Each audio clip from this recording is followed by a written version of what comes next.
Assalamu alaikum wa rahmatullahi wa barakatuh. Gbẹ̀yàn ọmọ ìyá wa nínú Islam. A fi àárọ̀ yìí, a fi ń bẹ Ọlọ́run fọ́kùnrin wa, obìnrin wa, ọmọdé wa, àgbàlagbà wa.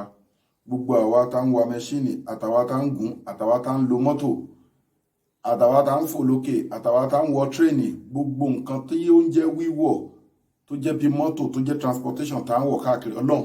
Èyí tó kù tọ́dún yà fi parí, máa ká rogun accident. Má jẹ́ ká bá wọn jáàmù Ọlọ́run. Ìṣọ́ ẹ̀ tó nípọn, ààbò ẹ̀ tó nípọn, wọ́n máa fi ṣọ́ wa, wọ́n máa fi bò wá Ọlọ́run. Abẹ́ ni gbogbo àwọn èèyàn wa, àwọn tó wá ń wa ọ̀kadà ni, àtàwọn tó ń wa mọ́tò, àtàwọn tó ń wa pléènì, gbogbo àwọn tó yẹ pé à ń ṣiṣẹ́ engine, à ń ṣiṣẹ́ nǹkan tó ń jẹ́ engine, àtàwọn tó ń operate big machine Ọlọ́run. Èyí tó kù tó rí àfi parí, jàǹbá accident Ọlọ́run má jẹ́ ká rí Ọlọ́run. Ìṣọ́ ẹ̀ tó nípọn máa fi ṣọ́ ẹnì kọ̀ọ̀kan wa. Wala ọjọ́ ni wala àsìkò wala títóbi orúkọ ẹ̀ tó ń jẹ́ bí aki ya ayu ya koyum ya dafiu ya kohar wa bí aki la ilaha illallah sayyidina muhammad rasulullah sallallahu ta'ala alayhi wa sallam innal izzata lillahi jami'a. Ọlọ́run ló ní gbogbo agbára.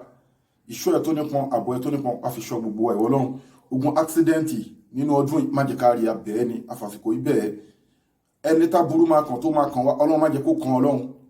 Abẹ́ Ọlọ́run àfi àsìkò àfibẹ̀ nǹkan tí Ọlọ́run bá ń ṣe lọ́wọ́lọ́wọ́ báyìí tí ò sẹ́dá tó mọ̀ àfibẹ̀ ìwọ Ọlọ́run wá máa ṣọ́ wa gbogbo lílọ kábọ̀ wa. Àwa tá ń fò lókè ni, àwa tá ń rìn nílẹ̀ pẹ̀lú mọ́tò ni, àwa tá ń rìn lórí ọkọ̀ ojú omi ni, àwa tá ń rìn by train ni. Ọlọ́run máa ka rogun accident.